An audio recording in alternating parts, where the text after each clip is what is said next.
Hey, it's Matt. I'm back with another 10 by 7 inch transparent watercolor. This is of an American robin. I got photos of this guy from our kitchen window. This particular bird had migrated up early in the spring and seemed to be a little surprised with how cold it can still be in April.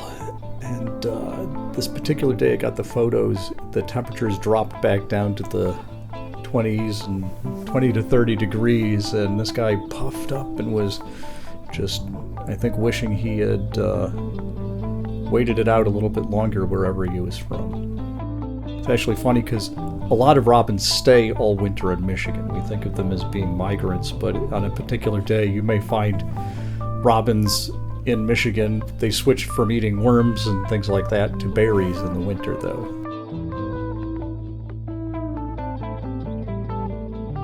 Once I had the sketch done, I had frisketed off the bird and the main branches and then really soaked the page so it was evenly wet. Once it was very evenly wet, I went about bringing in a wash of some pre-mixed pinks to purpley gray colors. I blotted off the extra pigment on it so it didn't puddle up on my page. I used some tissue paper for that. And once I was satisfied with that, I hit it with the hair dryer. I was afraid that the initial wash was a little too subtle, so I wanted to bring in a little bit more of those blue-grays and pinks, so I hit it with another wash. This time it was on dry paper, and then I put in a little bit of water because I thought it might have gotten a little more intense than I wanted. I tilted the page, drained off the extra, and then blotted off the main parts. Here I started hair drying it, but I hadn't blotted it off enough, so I got some of these back runs around the bird. So I went about putting in a light mix of color on that and giving it a light scrub with a 1-inch flat brush. Then hit that with the hair dryer again. Now I had a pretty good base to work from. So at this point I wanted to have some kind of out of focus branches in the background, so I pre-wet the page, got rid of the extra pigment by blotting it off, and then started bringing in some branchy shapes with some darks that would blur as they moved across the page with the wet of the wash. I did this in a few passes to kind of suggest that it was in an environment. And once I was satisfied with the overall look, I hit it with the hairdryer to lock in those kind of out of focus branches. I did not dry brush, but I did bring in some glazes of some other branches in at this point. And later I added a little bit of pink just to intensify the sky color a little bit more. And then faked in some more of those branches toward the top. And again, that was on some of the wet of the page so they would travel across and look a little blurry. At this point I removed the liquid frisket that had dried up, revealing the white of the paper. There's one section that was a little bit off with the frisket where it kind of went in on the edge of the bird toward the feet, which I didn't notice when I did it, but there you are. It was something I'd have to fix after the fact. So at this point I just put in the lightest local colors of the bird using just light washes. And my process here is usually glazing in a number of layers to build that detail.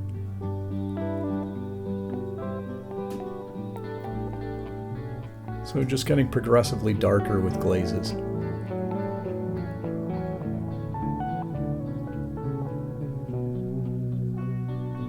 I think this was a number 6 round brush that I was using. It was brand new, so it had really nice sharp edges to it. So I could do a fair amount of detail work even though it was a large brush.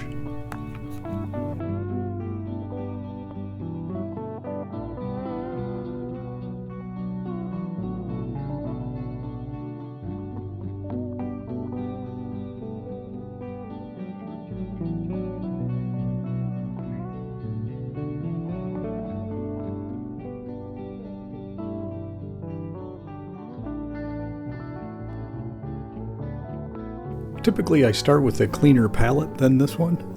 I can see that at this point I had all these greens and things from my previous paintings still on the palette. And that was okay because I could use those to bring in to add some of the lichens on the branches and things.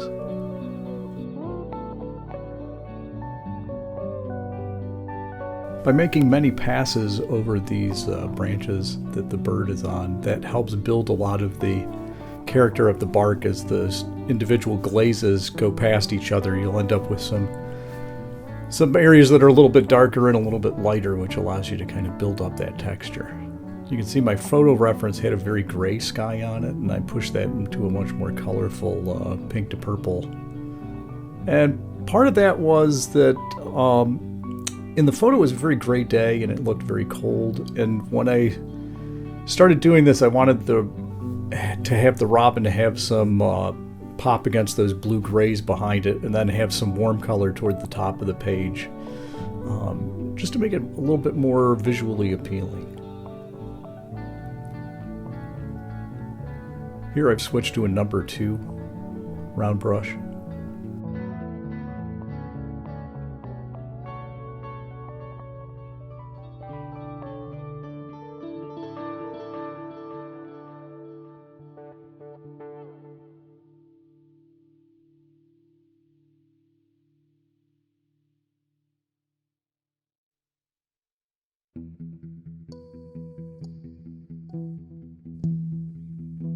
Later in the painting, I tend to be just bringing in little sharp edges and picking out individual shapes to kind of give it more form. So in some of these areas where you're working, on the branches, you'll have areas that you want to push down behind and make it a little bit lower, and so I'll add the darks there. And at other times you'll want to warm up the branch, so you may bring in a wash of some, orange or yellow to kind of make it a little bit more warm toned as opposed to cool, and save some of those cool tones for the shadow areas.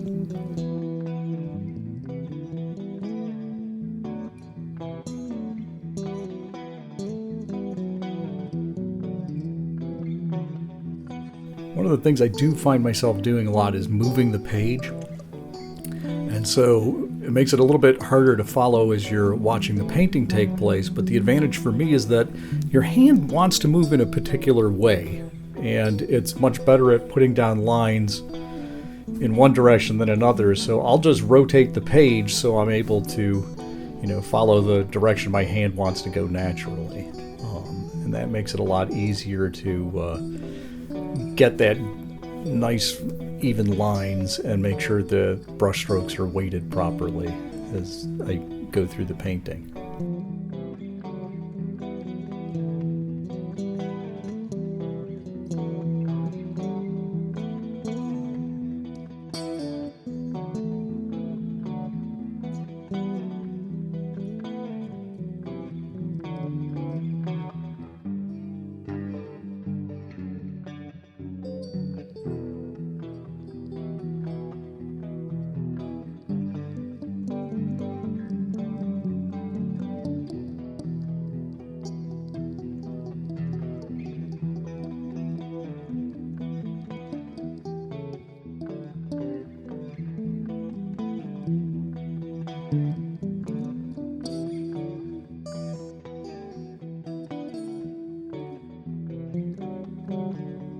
And as far as the branches, I did try to keep the main branch that the robin's on to be nice and detailed, and then kind of fade them back with each one as they kind of move back into that misty atmospheric perspective. So, the branch below the robin has almost as much detail as the one that the robin's on, and then the one behind the robin has a lot less detail and contrast, and even less on the branch behind that one toward the top of the page. And that kind of makes it a little bit more convincing as far as depth, and yet gives you more to look at through the painting.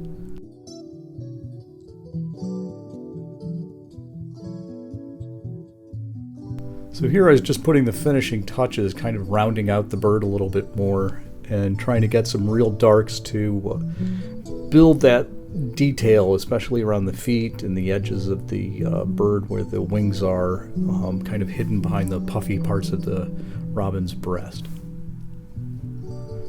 So there you go. That's a 10 by 7 inch painting of a American robin. I hope you enjoyed the video. If you got a chance, have a peek at the blog or leave a comment.